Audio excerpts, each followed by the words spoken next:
So now I want to get into the discussion part of today. So we're going to welcome in two of the most important voices in art in this country. The BRIT-nominated rapper who has tackled issues like ADHD, neurodiversity, injustice, black masculinity, Yomi Sode, one of the most important poets in this country. Let's give it up for them.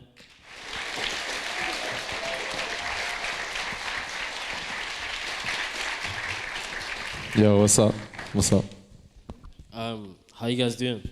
I'm all right. I'm sitting next to this guy. This is exciting stuff. No, make some noise for them. This is it. Make some noise for Athian, man. This is it. So a big part of this talk is about redefining masculinity. In both of your works, a big point of unity is the fact that you comment on emotions that men are not allowed to express outwardly. I think the only permissible kind of emotion that you're allowed to have in a traditional form of masculinity is anger. But you guys touch on loss, sorrow, grief, acceptance, healing in your art. How do you think, in the context of a lot of the conversations about toxic masculinity, we can push forward towards healthier expressions and ideas of masculinity? Can I go? A good example of it is just now with Leroy, right? That's how you say his name, Leroy. His poem made me cry. I was just stood right there, obviously. I'm watching it and it moved me in a way, you know, because I'm seeing someone young who reminds me of myself or reminds me of kids who I saw at school, who were my peers, expressing an emotion or expressing emotion, feelings that when I was even at school 10 years ago, whatever, wasn't conveyed, you know? And I got embarrassed as soon as I started getting emotional about it. And I didn't want them to see me crying. I didn't want to see them, see my tears. And I think a good way to remedy that is to do this, exactly, is to just speak, to say, hey, this thing hit me in the heart and it makes me feel a certain way, so I'm going to express that, you know? So that's a good example of like right here, right now, how immediate it can be, you know? There you go. Then people start clapping when you cry as well. It's epic. So what about you, Yomi? So I wasn't born in England. I was born in Nigeria. It's a story I say from time to time. Like, I arrived in England when I was 9, and I hardly spoke any English. And when I came in to primary school, my first experience, like, I was wearing gym gear. Like, everyone's got like the latex, like going down to the ankles. I had it to the thighs, baggy top. This is how my mum set me up my first day in school. Bless her heart. And I'm there waving to everyone. I was like, yeah, I'm here to make friends. And I was like, who are you, bro? What's going on? And I cried that day. I was really sad and what have you. And I remember, similar to Loyle saying, like, I was hiding it. And things really took a turn as I started to grow in terms of thinking that, oh, I don't know what this whole thing of showing emotion looks like. Until, if I'm honest with you, I became a father. And the idea of my boy, like, listen, as soon as he hears a string or like violin or anything, he gets intensely emotional. And I'm just like, but he feels comfortable around me. And it just made me look into what this thing is in terms of opening into vulnerability and what that looks like, which then feeds into the writing, which then kind of led into me thinking about my younger self. Like, I would have wanted someone to be there, to comfort that, to make that space as open as possible, to be like, you can cry, you can get emotional if you want to, you can be vulnerable, and we can still, and everything complements the fact that you're funny, the fact that you're boisterous, the fact that you like the banter from time to time. You are human at the end of the day, and you shouldn't be holding anything away from me. So, for me, so far, that's how I take from it, you know? Yeah, it's really interesting that you guys gave that answer, because I think when we look at like sports, they represent a kind of idealized concept of masculinity, and we're witnessing a change in some of the values that are like put forward.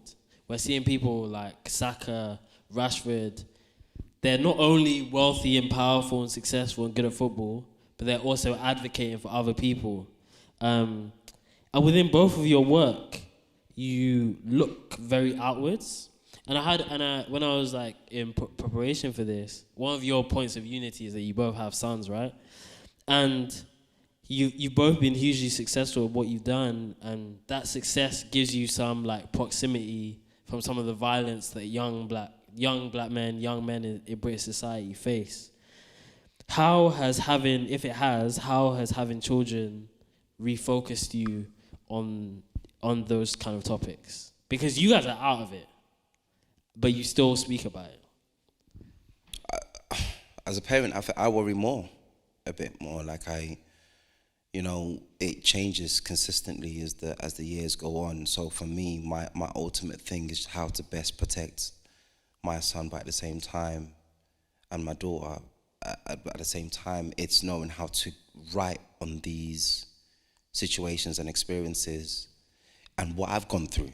I can't necessarily hide my own experience of what I've gone through. Do you see what I mean? And it's something in my story that could relate, that we found something to relate on, that we talk on whenever we break bread. Do you see what I mean? So I think that kind of storytelling for me doesn't necessarily stop, but at the same time, living it as a parent, it doesn't make it any easier also, because I know the environment in which my boy is growing up in.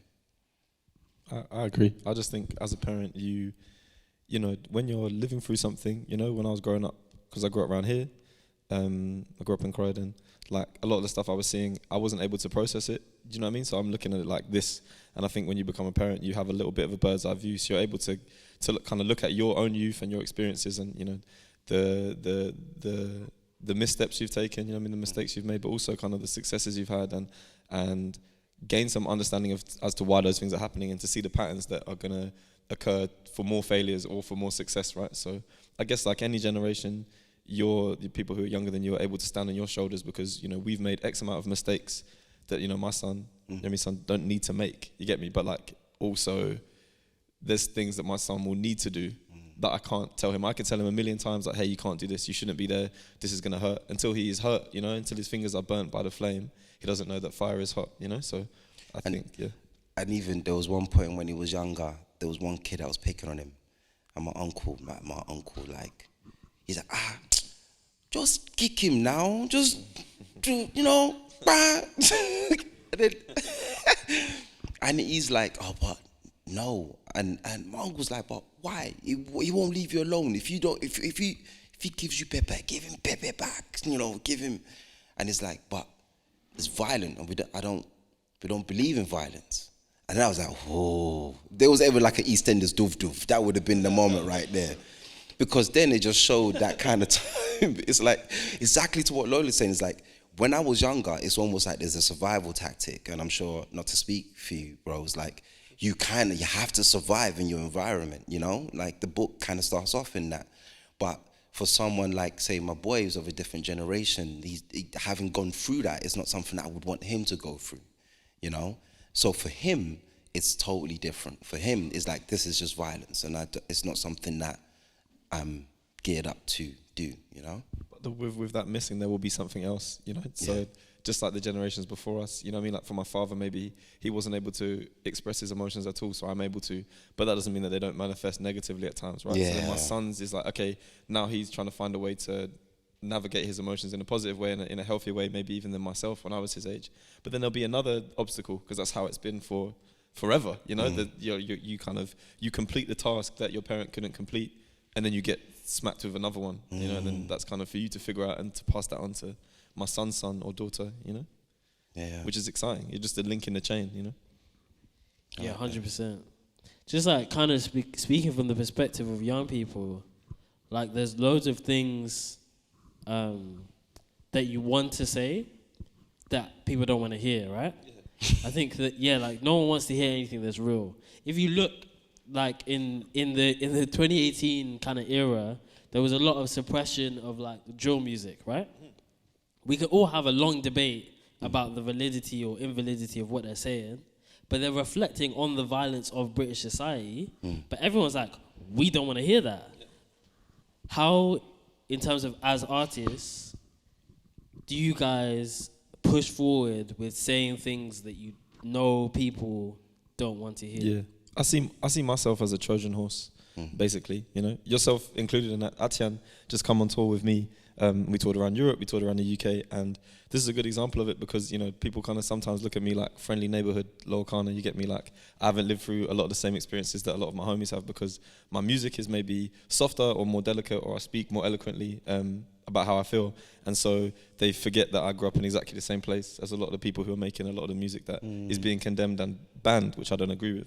But I think what's so cool is that then, like, if I use myself for the way I'm meant to be used as a Trojan horse, I step on stage, everyone thinks, oh, it's a safe space, nothing's going to happen, I'm not going to be challenged. And then Athian walks out and confronts them with, on my album, there's a speech where it's something that had blown up way before I put it on my album, but it's Athian talking about knife crime, right? And I think for me it was essential to always remind people, no matter where you are listening to music, that all of our realities are the same. You get me? Because I think it's very easy to forget that. So yeah, that's how for me, that's how I see it, as like not trying to put people off at the beginning, but make sure the message is there. But it breaks my heart because drill for me is something that, like, especially when I was first listening to it, you know, from Chicago, from Chirac, and over here at the same time, like, that is just a response to the times. Do you know what I mean? There's no point squashing it and getting rid of it, because the expression of that pain and grief and suffering, which is all of these young men and women are doing, is going to manifest itself in another way, right? To take away the outlet, the art outlet, is putting, you know, the pressure back down in the pressure cooker for it to exist somewhere, which is only going to be violence or, you know, an explosion. Yeah, I still have my grime, like, vinyls. Like, when Dizzy Rascal first came out, with I Love You, I still have that.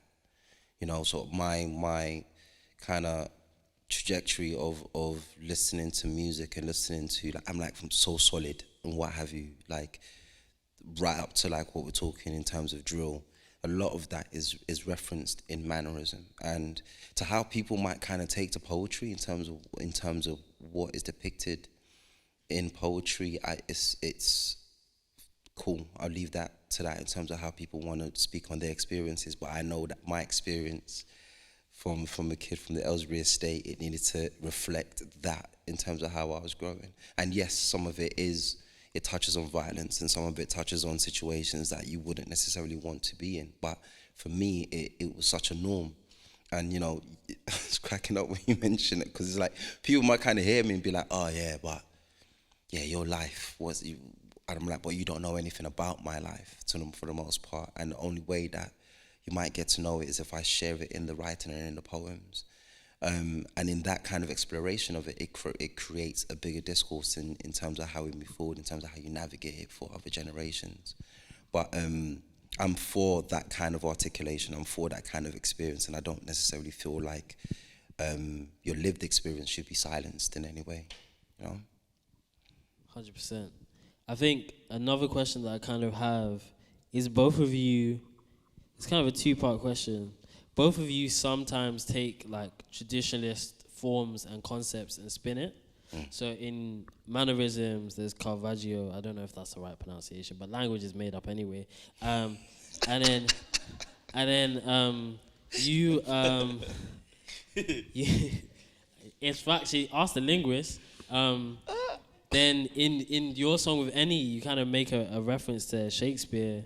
Big tune, by the way. Yeah. Yeah, Othello. Yeah. How, for the young people who are sitting here, how do you think you can take some of these traditionalist concepts and ideas that you're kind of excluded from, but can, as people come from where we're from, but we can relate to the humanity in them because we are human beings? Because it's all the same. Because all of it is the same, right? Like, we've talked about this before. Malcolm X, you must know Malcolm X, I hope.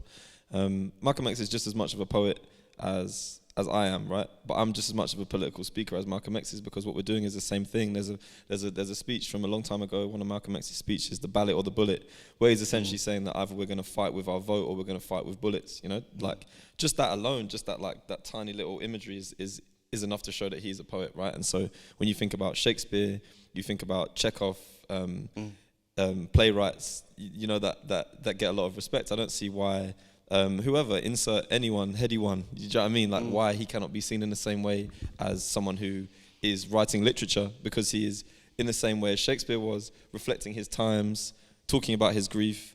You know, what's the line? Babby's coming to the Niz, they don't really love me.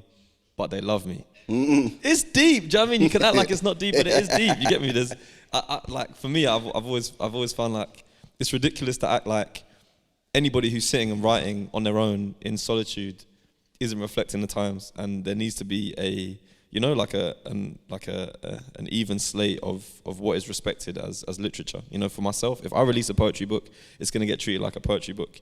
If Digga D releases one, is it going to get treated like one? Maybe not, but it should be. You know, that's kind of how I feel.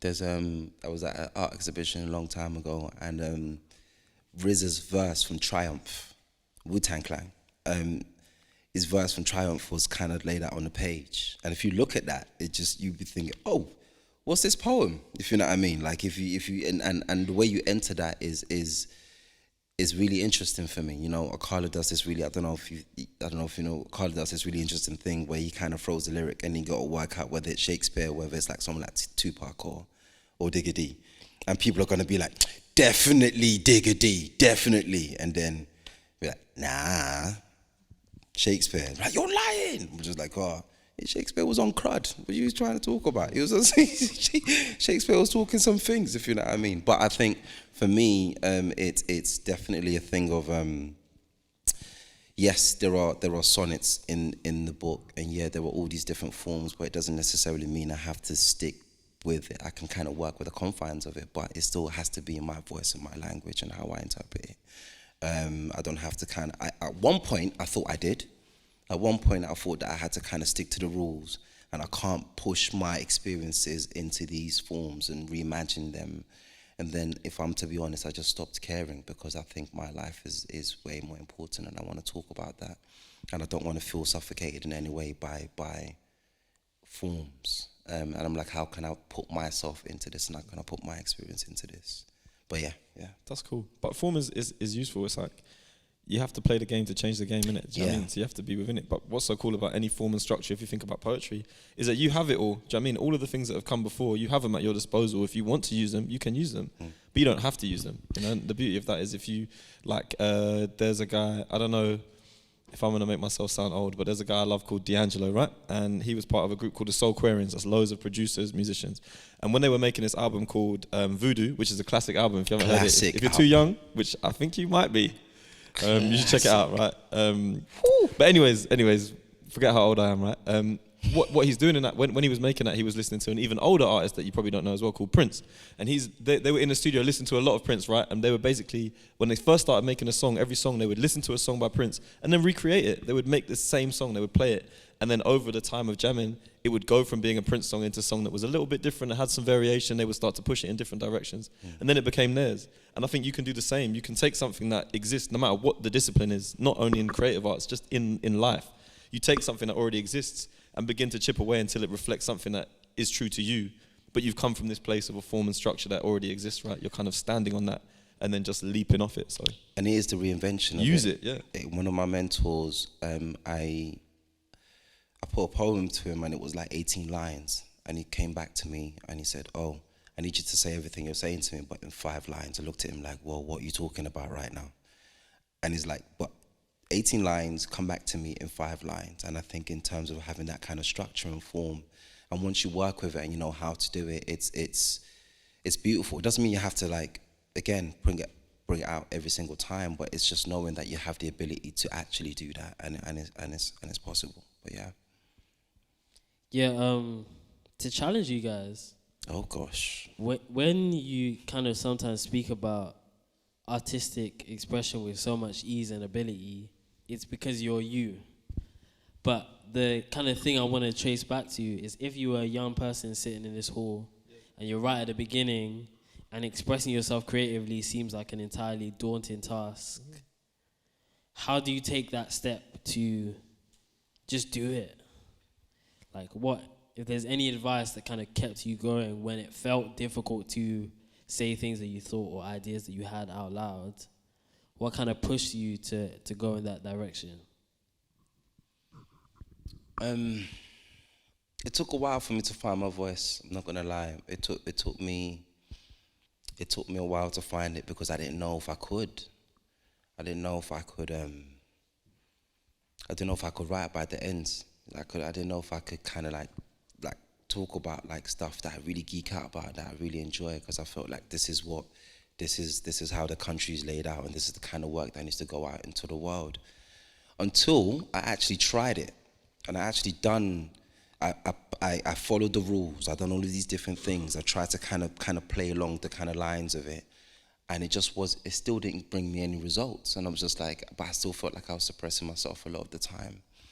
And I think there was so much going on in the world that I just got to a point that I just wanted to talk more about it. So it started off quite small in terms of trying to find my voice. I have a small pocket of friends that I will sound it out with first before I kind of get out there. If they say, hey, yo, you're talking crazy, I'm like, all right, cool, let me slow down. If they say, you know what, there's a point there, and I really like what you're saying, then bit by bit, I'm taking it out there and I'm trying to kind of show it out in the world. Open mics helped me a lot. I touched a lot of poetry, open mic nights, to kind of test the waters and kind of gather it from there. And gradually these things started to help me in the sense of trying to find voice a bit more. So that's been my main thing, has been trying to find voice. And I say this, even published work, I don't know if I'm fully at the peak of finding that voice, but I'm in a better place than I was before. Yeah. I would just say, for me, my mum really believed in me a lot, right? And I think a good thing is just to find one person that believes in you, no matter who it is, a homie, a teacher, do you know what I mean, a coach, and believe them, you know? Believe that they believe in you for a real reason. Don't doubt them, you know? Like, take the belief that they give you and run with it. But I think, like, you know, all the best people copy, man, at the start. I therefore copied, like, you know, people I was inspired by. I really was inspired by a rapper called Ludacris, right? When I was growing up. Which tune? Yeah, oh man, every tune. Stand Up probably was my entry point. But yeah, like, I used to just copy him. I dressed like him. I rapped like him. I would rewrite his lyrics and pretend they were mine. Do you know what I mean? I wanted to be him, and I think there's nothing embarrassing about copying someone that you like. You know, all the best people copy, and all the people behind closed doors that you think are like incredible off the top of their head, they were copying when they were younger. You know, so look to the people that you like, that you want to be like, and try and make some stuff that's like theirs. You know, and share it. You know, find some people that want to do the same thing and share it. But I think, yeah, it's very difficult this sometimes, because it's such a privileged position to sit and go, yeah, just believe in yourself or whatever, you know what I mean? Because there's a lot of luck involved in making something yourself in certain ways. But I think that the real reason that you do it for, the reason I do it for, is not for any of the stuff that comes along with it, is to do it. You get me? Like, my mum is a teacher, my girlfriend is a teacher. I always wanted to be a teacher, and I think I probably would still be writing raps if I was teaching English. I wanted to teach English, right? And I know for sure I would have been writing rap music, writing poetry, trying to make music, trying to write plays my whole life, even if nothing ever came of it, because it's something I want to do. It's not something I want to do for end goal, you know? It's the thing I do to help me, make sense of my brain, you know what I mean? So you have to look at yourself and think, okay, why am I doing this? Am I doing this to make money? Because, there's easier ways to make money than write poetry or rap, you get me? You know? Making money is easy in different ways, you know? But if you want to do something that actually lifts you, you're doing it for a reason that you love, then just keep doing it. And even if nothing else comes, you know, some of my closest friends are people who don't even want to be successful, per se, success in a way that, like, I used to think about it like, oh, I'll make loads of money and whatever, but they're successful in a way that, like, every day they wake up with an open book and they get to fill it with their thoughts and feelings and feel satisfied, you know? So that's what I would say, I guess. What about you? Oh, good question. Yeah. Answer a question. You've been sticking at us all through for the best part of 10 minutes. That big old brain. What about you? No, I do actually have an answer, don't worry. Come on then. I think the moment we're living in is one where, like I read the other day, that too much of the old world is dying and not enough of the new one is being reborn. And essentially, all around us, we're seeing our social, economic, political, all of our systems that we've been told for our entire lives are going to outlive us. They're all failing. And so I think in the midst of this destruction, I can either, like, stay in my house and, like, scroll Twitter and essentially just feel super anxious about what's going to happen. And I do spend time doing that. But there's a lot more, like, to me, speaking out, writing, doing these things is a way of channeling my worries about the like, dysfunctionality of the world into something that can hopefully birth other things. And I think there's something beautiful about how like, they tell us that, the world is separate. It's you, all of us are separate. But actually, the further we go along, the more we realize how interconnected we are. So if you say something, you're gonna spark loads of kids to go on their journey. If when you do things, it's gonna spark people to start their own thing. So it's like it's recognizing there's power in people, but I have to take my step because I can ultimately only control me. So that's my answer. Love this guy. This is actually crazy. These two are some of my biggest inspirations. But my next question is about essentially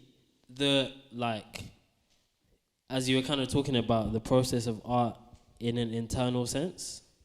And a lot of the art that's being produced right now has come from a place, and it always has come from a place from using art as like a way of processing difficult emotions. And one thing in preparation for this talk that I realized, in both of your work, you speak a lot about bereavement and loss, but an interesting parallel is that you're both coming at from a position of having to support other people through this. How did art help you process this when you had to uplift the people around you? Because you speak about that in both of your work. It's a heavy question. I was thinking like, right, should I ask this right now? Well, that's a nice question. It's an important question. I don't know. I think that just, when we're talking at the beginning, right, that you're suppressing a lot of feelings, especially as a young man all the time, and you're not really able to express how you really feel. I think that, having any sort of creative outlet or, physical outlet, somewhere where you can go and have some time to yourself is essential. So I guess, I don't know, I guess for me it was like a space where if I was being strong for everybody else a lot of the time, it was a place where I could be weak, I don't know, because I think even if, for people who might not necessarily have to look after anyone else, I think everybody does, because everybody has to look after themselves, you know what I mean? So I think even before I had to look after everyone in my family, I was getting used to kind of the idea of picking myself up, so. But yeah, I think that's it, it's just creating a space where, for self-care, for self-help, having a place that you can go where no one else will judge you, where you can talk about how you really feel. It's a scary part when you start to release it. That's why I'm jealous of a lot of my friends who write, but they don't want to release it, or they did and it didn't work out, because they are then able to release, to create this stuff, to express their feelings without the added pressure of then what will other people think. More time it's that they agree and they feel the same way, and you're reflecting a universal pain. But yeah, that's the scary bit. The writing it is not scary, it's the sharing it that's scary.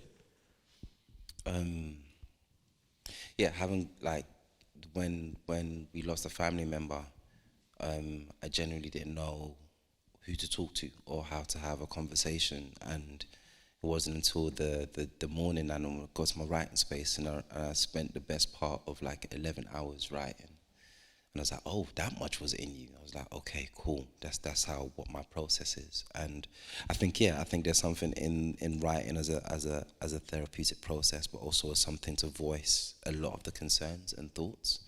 And also, I guess at the time, I just didn't feel like I didn't want to burden anyone with what I was going through.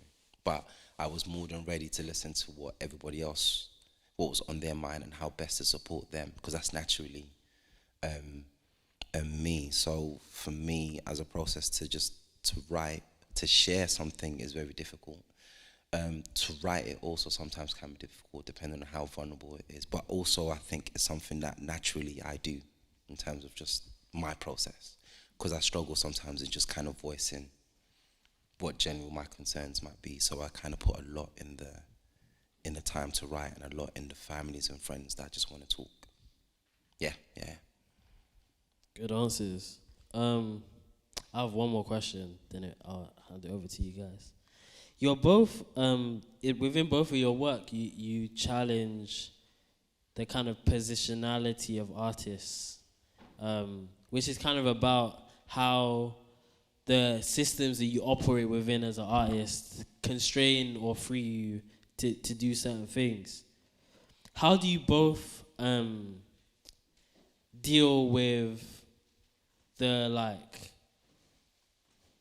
essentially continuing to creatively do things which are like challenging despite the position you're in? Look, do you know what I was just gonna say, like especially listening to artists like Loyle, like there is these key moments and these interludes that happen as kind of like either kind of family orientated, that's with friends, and I think those things for me kind of break the norms of like, and I think that's it. It's like, how do you break the norm of what this experience should be like? It shouldn't just be music for music's sake. Like some things just kind of encapsulate what your entire experience is. It almost should be like what a day in the life is. I listen to Good Kid, Mad City, for example, and like you go through. Yeah, you both all reference Kendrick a lot. Oh, serious? This is that whole Greatest, thing. is the greatest. Good Kid, Mad City is the space of a whole day. So it's like it's the idea of like, if we're gonna listen to this album and it's gonna be the experience of this one person for like the whole day, but we've got X amount of different tracks, but this is where it takes us in those different situations. I want to do that. I'm inspired by that kind of thinking because it kind of breaks the norm of just like, let me just write songs. But it's more a case of just let's go on a journey. And I think the same should happen in essays. The same should happen in like whether you're writing for fiction or non-fiction. It's whether you're doing an audiobook. It should be the ability for you to kind of consider what's the journey that's about to happen as opposed to trying to literally do what the ask is, you know? But yeah. There's just no rules. There's no rules. That's the greatest thing about it all, is that, you know, when I was studying, I went to drama school for a little bit and I dropped out. But when I was there, it was all so boring because it was like, the talk of it was all like, follow what people did before, this is how it has to be done. And I'd try and jump out of the box and they'd be like, you can't jump out of that box because people won't understand. I think as you go further, you realize that like the rules are there for you to maybe to understand, so you understand why you're breaking them for what reason. But I think the exciting thing is being able to push, you know, to push the boundaries. I think the way I stay so hungry to do it is because it's something that I need to do. It's not like I'm not doing it for like a reason of like trying to wow other people or whatever, you know. It's like I want to know what's next. As soon as I complete a part in my brain of like, okay, I did it, I pushed it this way, made myself feel uncomfortable and it worked out, or sometimes it doesn't work out, I'm like, okay, well now I'm comfortable here, so now I need to go further because I don't want to be where I'm comfortable, I want to be where I'm uncomfortable, right? So that's just a continuous process until I die of just every creative piece that I make has to put me out of my comfort zone, you know. And just lean into that uncomfortability. You know, the book came out, cool, and then when we done a show at the South Bank, what I wanted to do was, what does this book look like in movement? So I learned movement and dance for like 4 months. I don't dance, folks. it's not, but I'm doing moves I never thought my body could do. I'm waking up every morning and I'm aching and I'm hurt, but at the same, and I was uncomfortable and I was annoyed, but at the same time, the drive was just, I just don't want this to be read because people take in information in different ways. And if not everybody's a reader, some people might like to go to the theater and watch something. So how can this be presented? So I think, I don't know what everyone does. I don't know your kind of, your skill base or what it's set, but there is something in leaning into the uncomfortability that can be a bit shocking, but it kind of separates from others and it kind of shows you new things, should you want to do it. Amazing. We get a round of applause for these guys. And for Athian as well. Make some noise for Athian, man.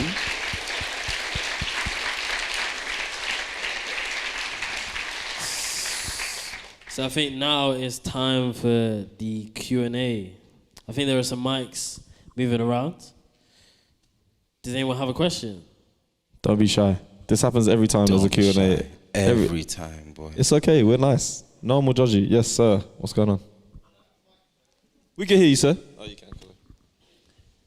Thank you.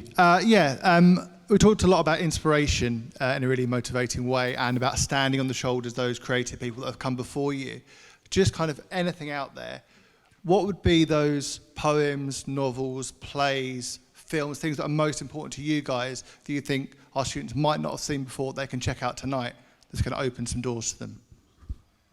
I mean, yeah, hopefully you know about Kendrick Lamar, right? Kendrick Lamar's the greatest of all time. So that's his entire, from the beginning all the way to the end, from Overly Dedicated all the way up to Mr. Morale and the Big Steppers, I would say. Run that. I love Benjamin Zephaniah. There's a book called Gangster Rap by Benjamin Zephaniah, which I thought was awesome because it was so cool to see a story that I was interested in told in a way that was accessible for me as as a kid. Roger Robinson, Portable Paradise. There's a beautiful poem there called Grace, and we're touching on vulnerability a lot, and this is some of those nuances as well. Caleb Femi Poor touches on the experiences that are kind of like it, in a space of like infrastructure and the area in which where you grow up in and the experiences within there, and there's so many different things and topics in which it touches on. Films, La Haine. There's a French film called La Haine, which I don't know if you're old enough to watch, but if you are, you should watch that. That's epic. Boys in the Hood, also beautiful, the way it talks about fatherhood that like maybe you haven't seen if you're a bit younger. Go on. I'm gonna go totally like listen, when I was prepping for my shows, I had to look at some of the greatest performers, so whether it's the Prince, but I'm telling you what blew my mind, I ain't gonna lie to you, what blew my mind was Beyonce's one at, was it Coachella? Coachella, yeah. Whew.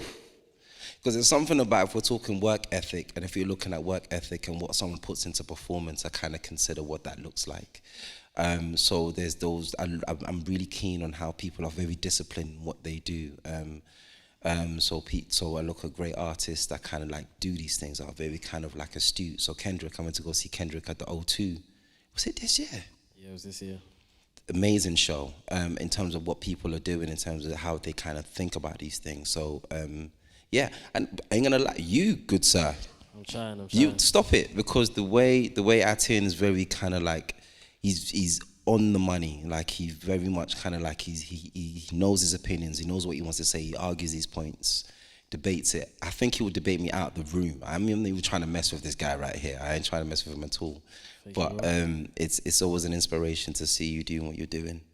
But yeah. Thank you. That was a great question, sir. That's a big one. Oh, and Langston Hughes, he's epic as well. Oh yeah, Langston Hughes, yeah. The autobiography of Malcolm X, we speak about this a lot. I think that's an incredible journey of transformation. Yeah. Because the moment we're in society, it's kind of what you are now is what we're conceptualized and we're taught to think is what will forever be. For and sure. his story of constantly changing and evolving for the better, I think is one that we can all follow. You seen X-Men, yeah? You know about X-Men, right? You know Magneto? You know about Magneto and Dr. X? You know about X-Men? Anyone? Yes, put your hand up if you know about X-Men. Okay, there we go. You can make some noise, it's all right. You know that apparently the story of X-Men is based off Martin Luther King and Malcolm X, right? So Malcolm X is Magneto and Martin Luther King is Dr. Charles Xavier. And they obviously, they're battling something different. They're not mutants, but they're talking about being ostracized and oppressed by society, right? And they both have very different ways about going about uplifting their own community. But they both have the same idea in their heads. They're both trying to uplift and, I don't know, make their community feel like they're just as important, if not more, than other communities, right? So yeah, that's something to check out if you kind of educate yourself a little bit about Malcolm X and Martin Luther King, and then watch X-Men, and you can tell your mum or dad, like, yo, I'm actually doing some important homework that Loyle Carner set me. Those two things go together, and it's very interesting to see that, right? Because then you're seeing something that's like pop culture. I wanted to be Wolverine when I was a kid because I feel like he's the coolest one, but I had no idea he was connected to one of the most like powerful political leaders of my time, or before my time. So they all have their own moral compasses, and what you find in some films, like something, it might be a baddie. So Killmonger, for example. Yeah. Do you know, so yeah. Anyway, but that's another story. Before I get my comic geek on, yeah. Next question. But X-Men. But X-Men. Check out X-Men. Run it up. Run that whole thing. Man. Take the cheat code. Yeah. Does anyone else have? Yeah, I think we got 2 questions up here. Yes, finally, people want to ask questions. So how did you guys deal with like disappointment throughout your lives? Because everyone faces disappointment, but people deal with it in different ways, and there's a reason why you 3 are up there now. You get it? I want to ask you something, because I think it was because you was nominated recently. What for? Oh, yeah, right. And I was shortlisted, and it would be interesting to know how you felt going into it. Because when I got shortlisted for something, I was super excited, and I got nervous. Then out of nowhere, I started dreaming about this. I'm like, nah, this is bad. I'm waking up in cold sweats. I'm just like, nah, could it go this way? Could it go that way? And then they came, and I remember the anxiety from it. How did you how did you feel when you received the nom and then going into it? Let me see if I can answer these two questions in one go. I was excited. Like, when it comes to nominations for things, I don't really care because I feel like the thing I'm the most excited about is like getting the stuff out. And if I meet people on the street and it moves them, then I've won. That's my award, right? If a guy goes, yo, I'm going through the same thing you're going through, you're speaking for me because I can't speak for myself right now, then that's it. That's my Brit Award. That's my Mercury, whatever. But disappointment, like actual disappointment, that happens every day. Do you know what I mean? That's everyone. There's failures every day. I have about 20 a day. You know what I mean? I try to do something, it doesn't work out. That's the point. I think the only difference maybe between like homies that are my age, that are not on this stage, talking about the stuff they're doing and us being here, you know, even though Athian's younger for sure, is that you get back up. Do you know what I mean? That's the only thing, that's the only difference is if you give up, that's it, it's done. You have the decision, if it goes wrong, to go, tomorrow I'm going to try again, or you go, I'm going to leave it. If you leave it, no one will ever hear your poems, bro. Do you know what I mean? Or no one will ever see you on a football pitch or whatever you wanted to do. That just won't happen if you give up. So I guess like from young, I just understood like it's gonna suck because sometimes life sucks. Happiness is not happy every day, you know? There's bare days where even now, like I do stuff, it doesn't work out, it doesn't go the way I want to. And I think, you know, I was gonna swear, but I'm not gonna swear because I'm in a school. But I would think to do some things that are not cool in a school, right? And then instead I go, do you know what? That's the point of this. Because then the next day, if I try again, maybe I get success. And I wouldn't have got it if I hadn't got the thing went wrong. I've learnt the most. A couple times things have gone really wrong for me, like bad. And at the time I was very upset. I wasn't a cool person to hang around with. But now I feel very fortunate for those times more than any, you know? Because what do they say? It's like boxers saying it, you either win or you learn. Yeah. It's real. And it's, yeah, same. I would rather learn at this point, you know what I mean? I've done enough of winning. No, I'm joking. I'm joking. Literally, it's everything Loyle said. I think there's something about, I've been disappointed a lot of times. And actually, it's in the disappointment, you meet new groups of people. You build, like you actually build. Like I kind of run with the whole thought of a positive failure, and I'm just even failure. What is that to a certain degree? Apart from me just kind of getting back on my feet and keeping it going, it can hurt. It can hurt, but there's always that kind of other side in terms of what did you learn from that? How do you come again? How do you kind of push forward? But I don't want to kind of push on because a lot of it, Loyle already touched on. No, you're so right though. It's so right. It's just, it's lovely. It's actually awesome. Do you know what I mean? To get it wrong, because then you get to try it. You get, I don't know, through learning, you might end up going, actually, this is not right for me, you know, but you're never going to know till you try to do it. So, yeah, like, don't be afraid of failure. And while you're young, fail as much as you can, you know what I mean? Because the older you get, like, it's harder to fail behind closed doors. You know, you're in an opportunity where, yeah, your peers might see you, do you know what I mean? But that's like, this is the time. This is the time to try it all, to fail as much as you can and learn as much as you can, you know? So embrace it. And as the poet, you know, open mics would be the one. Yeah.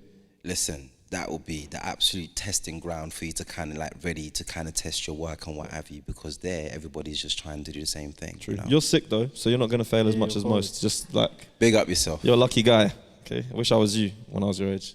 Yeah, I've failed at so many things, like a surprisingly large amount of things. And we were talking about this the other week because I flopped like 2 months ago or something.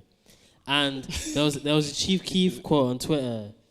It's going to sound mad what I'm saying, but he said he was 16 when he tweeted it. He said failure is an opportunity to start again with more information.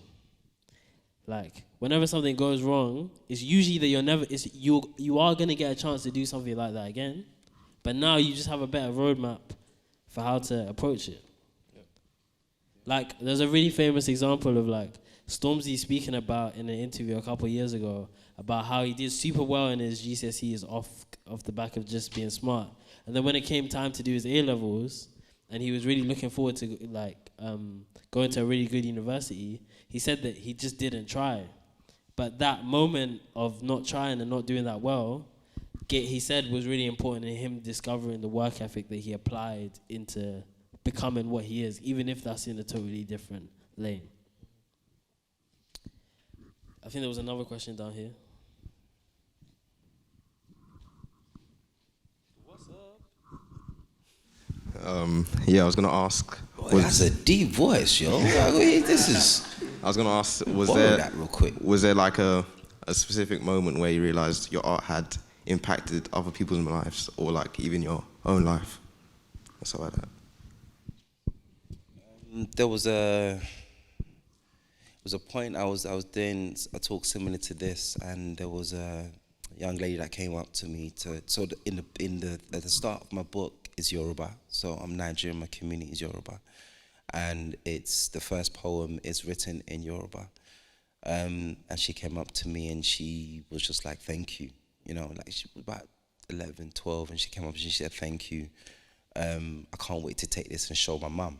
I was like, that's incredible, because at one point I didn't necessarily feel like I could write in my mother tongue to a stage that it's published, because at that point I feel like he's not italicizing and making it other.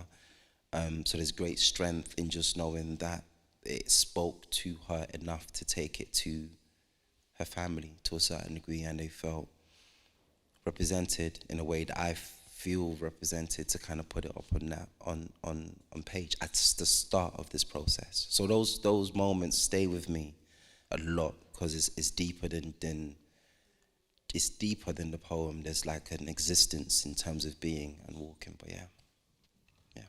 Same way, just people on the street, man. Like, it still shocks me every day if someone comes up to me and I don't know, like expresses like an understanding, like a similar understanding to what I was expressing. Because every time I've made music, I've made it for myself. So yeah, I think still, I don't think that ever leaves you, man. If you do it for the right reasons, every time it resonates with someone that's similar to you, yeah, it's like can like turn your whole day around for sure. For sure. Does anyone have another question down here? What words of wisdom would you give to black women in society today? Like, based on what you've seen, like your mums go through, or like sisters or daughters?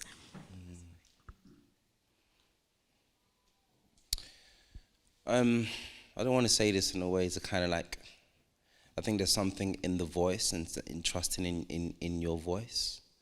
Because when I arrived here, all I had was my mum.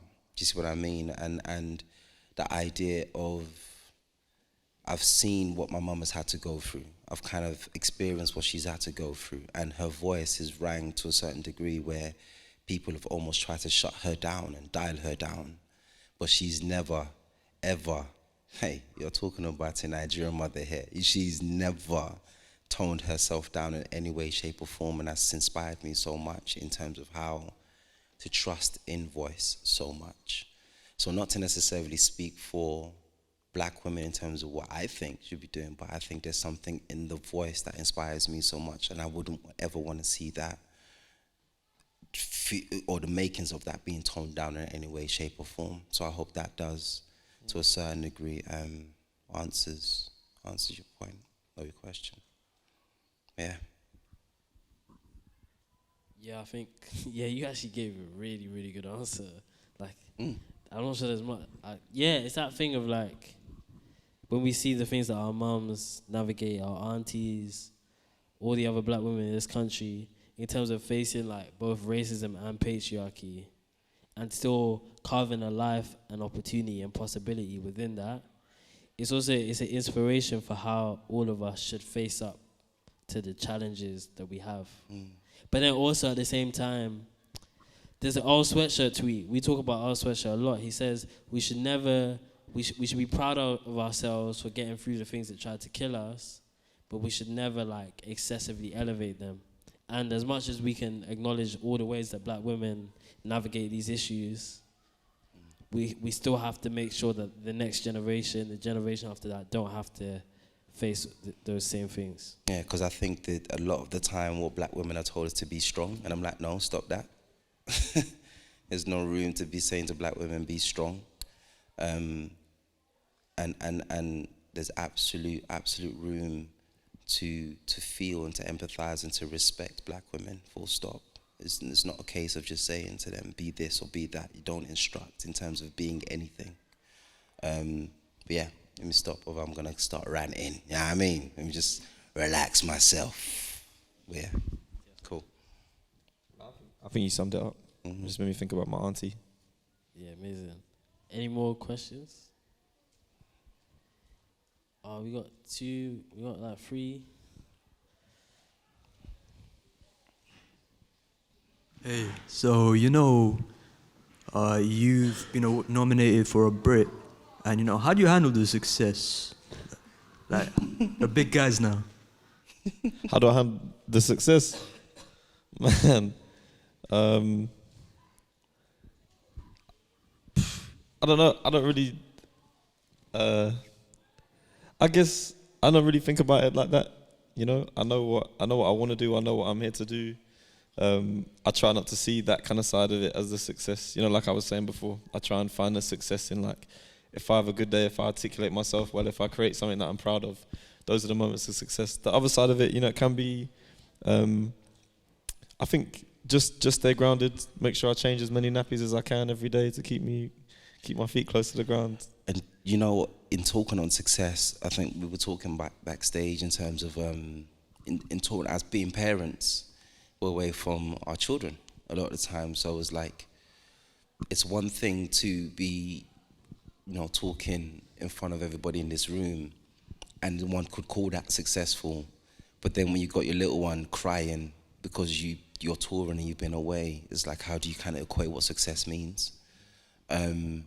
Because you're feeling guilty as a parent because your child hasn't seen you in like X amount of days, because other people are kind of celebrating all you're doing, but they want you home, like, so much they don't even want you to leave home. Do you see what I mean? So to what success might mean might differ to people. I think a good answer is finding balance, trying to find a good balance between it all. You know what I mean? Yeah. It's very easy.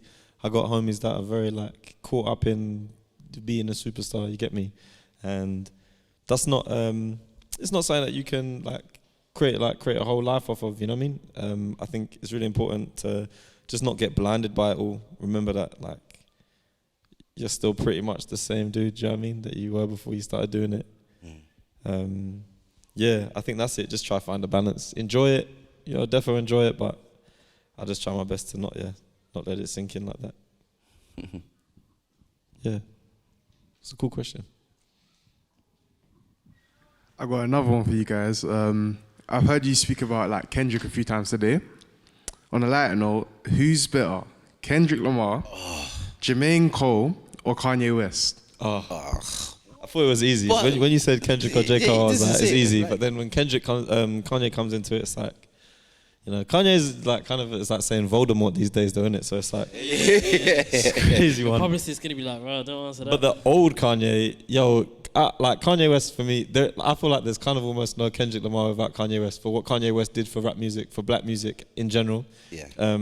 So I would say, not Kanye West right now with the stuff he's saying, but back in the day, Kanye, because he was speaking, he was one of the first, like, maybe the only rapper I ever saw, speak up openly, like, speak against homophobia. Do you know what I mean? That was like something that blew my mind when I was a kid, to see someone that I was looking up to in that space that had always been so behind in the queer space and communities that needed to be uplifted. So yeah, to me, Kanye is like, he's just the OG.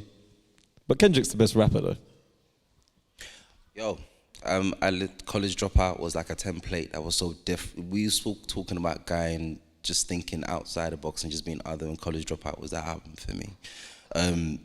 Old Kanye, I'm all the way for it. I don't know what this guy's on right now. I have no clue. But J. Cole is good as well. Cole's good. How can we leave Cole? I don't want to disrespect Cole like he's that. third though. And if Drake was in, then he'd be fourth. Nah, I think it's Kendrick. I'm making a controversial argument. That's because you're young though. Huh? Yeah. But I agree, Kendrick. Like, there would be no Kendrick without Kanye, right? But because there is one. Like Kendrick in 2015. 1 second. Imagine writing a song. You see what you've done. Do you see what you've done? No, imagine writing a song in your like studio, or whatever, in LA, and now there's like summers of protest for racial justice, and people are singing your song on the news, and then Fox News are going on and saying there was a Fox News presenter who, in response to All Right becoming like a protest song, says that this is why hip hop has done more damage to black youth than racism in recent years. Like, he became something that was kind of above what you think true. of, it's true. what the limitations are. And that's a good example of standing on somebody's shoulders, right? Is that he took what Kanye was doing before and elevated it to a place that actually it wasn't meant to be tangible for someone like us, Yeah, Kendrick, You've persuaded me. I will change my answer to Kendrick Lamar. It's official. I'm good, Kendrick. It's official. Yeah, any more questions? I think there's one at the back. It goes to show though, right? Loyle, you're from Croydon. Can you tell us a little bit more about what sort of exposure you had to art, music, theatre, that sort of thing?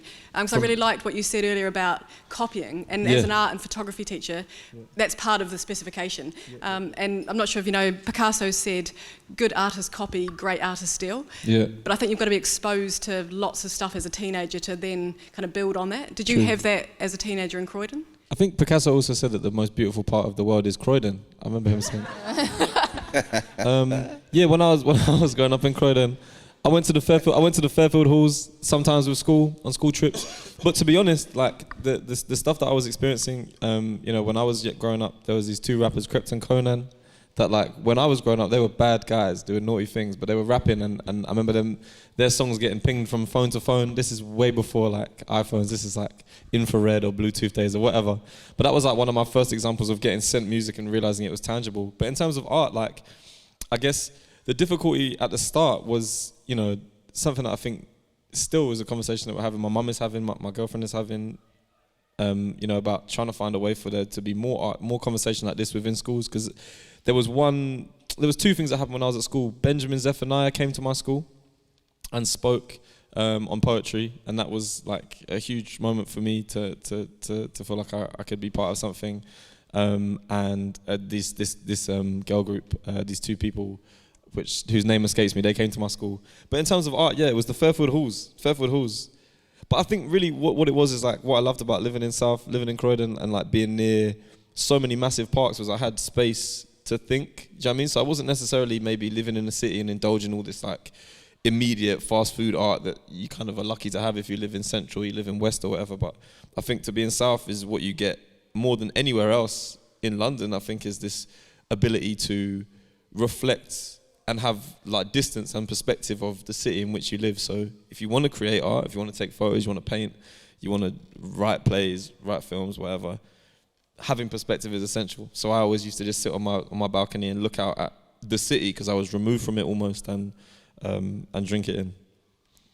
But yeah, I saw Jimmy Carr at the Fairfield halls as well, but that was not art. No diss, but he's not here to be rooted back. So